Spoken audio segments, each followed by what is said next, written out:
Fife Flyers TV, sponsored by the Bay Hotel, Fife's premier wedding venue. Scoony, just what was that feeling on Sunday night when Carlo Finucci scored the overtime winner? I mean, it was unbelievable. The whole bench and all our fans, which is a great number of fans that travelled down, just erupted. I mean, after Saturday night, we knew it was going to be tough, but we were still quietly confident as a group, which is almost strange to say after such a disappointing home result on Saturday. But we were confident that even though we didn't get the result on Saturday, we played well. So we knew if we kept doing the right things that we would get some bounces on Sunday that we didn't get on Saturday. And as it happened, it played out that way. And I mean, the strength of character the guys showed to stick with it till that late stage of the game and then into overtime on Sunday as well. It was unbelievable. It's definitely the best comeback under the circumstances of how much the game meant I've ever been involved in my career. It was something else.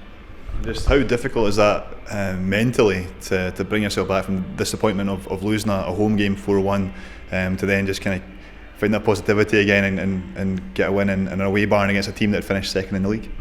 Yeah, I mean, it's a quick turnaround from Saturday to Sunday, especially with the travel starting early on Sunday morning.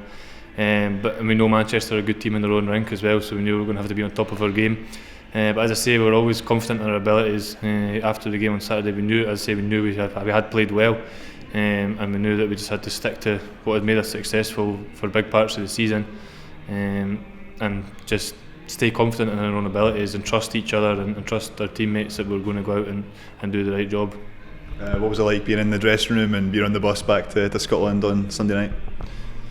It was pretty emotional. Guys were really pumped up but also tired after the exertions of the weekend. But no, it was something I'll definitely never forget. That comeback, as I say, is up there with the very best of my career. This week, so you're in tonight, Tuesday night, and you're preparing for the weekend. What's the mood been like? What's been said in practice this evening? I mean, we're just going to practice like we do every week, build towards the weekend. Obviously, we know Cardiff are our opponents on Saturday, so we're gearing some stuff towards them. But we're just doing what we've been doing all year and gradually upping the tempo throughout the week, getting back on the ice tonight after a couple of days off and building from there.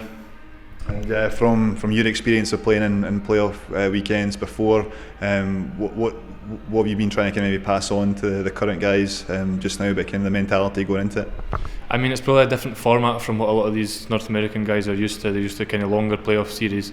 So we just have to try and emphasise the fact that it's a single knockout game. Every shift counts, every battle within a shift counts.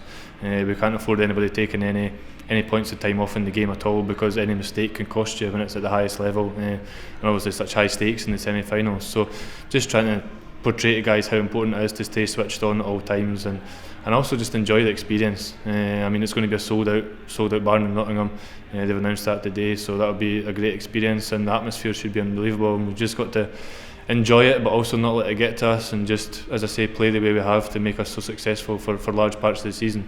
And Fife knocked out the second place team in the league last weekend. Can Fife knock out the winners, Cardiff Devils, this Saturday and progress to the final? Absolutely. I mean, we're under no illusions at all that we're going down and we're going to win. That's what our aim is. It's been our aim all season. First of all, to win the conference, then to try and win the league, which didn't quite work out. But now we've reset and we're in the playoff final 4, and we're aiming to win it. That's what we're going down for. We're not here to take second place or compete. We're here to win. So how incredible an achievement would that be for the club to win something like the playoffs? Oh, I mean, it'd be an unbelievable achievement. Obviously, we've had a successful season in terms of bringing the first professional trophy since we came back into the late league, but by no means are we satisfied. And I say we're in the mindset that we're going to play to win, and I mean, it would be huge for the town, the community, the fans, the players, the organisation, everybody. It would be one of the biggest achievements probably a Flyers team's ever made. I mean, they've won Grand Slams and stuff in the past, but compared to the big market teams that are in the league now, I think it would be up there with the best achievements in the franchise's history.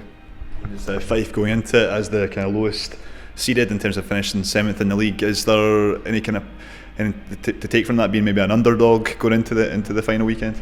Possibly. I mean, there's definitely no pressure on us. That's one good thing that we could take from that. Let's say the 3 other teams are there are the so-called big boys in terms of big arena teams. So we're not under any pressure. No one's expecting Fife to go down there and win it. But as I say, we're confident in our abilities, and that's what our aim is to go on and win it now. Cheers, Josh. All the best this weekend. Thank you. Cheers. The Bay Hotel, where your dream wedding becomes reality. Visit us at thebayhotel.net.